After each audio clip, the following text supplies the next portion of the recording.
savdosi. Yomon ekanda. Azbek berak indi, ber indi.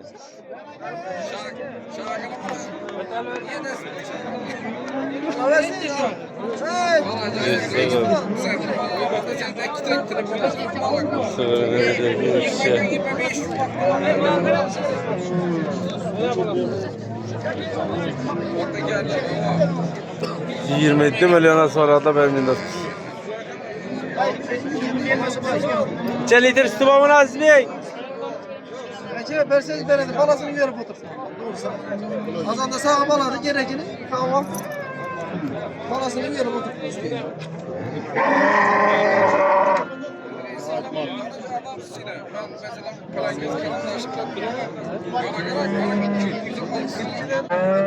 Getirdi soğudanı kaçırdı Azbek.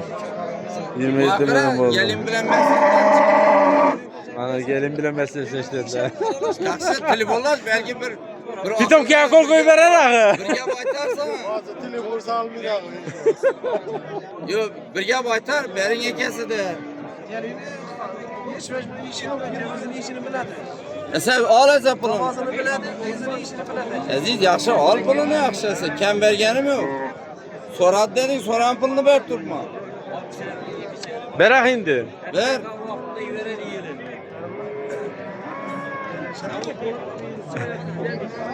Gelevizin işini bile değil lan gelin gör kasalar yaman bulat. Bir Allah'tan Cevap verirsen de. Cevap versin kıyrak olar. Kilidi veremem de bu çıkar verse. başımda caiz var mı? Harcına tamam. Biz oturarız he. Kilidi veremem. Ulan da cora vermesen. Ne cumal. Bir kişiye sana. Sen aytganını üstüne bakma. Üstüne bir milyon so'm qo'ysam bormi, malni zo'rini olaman.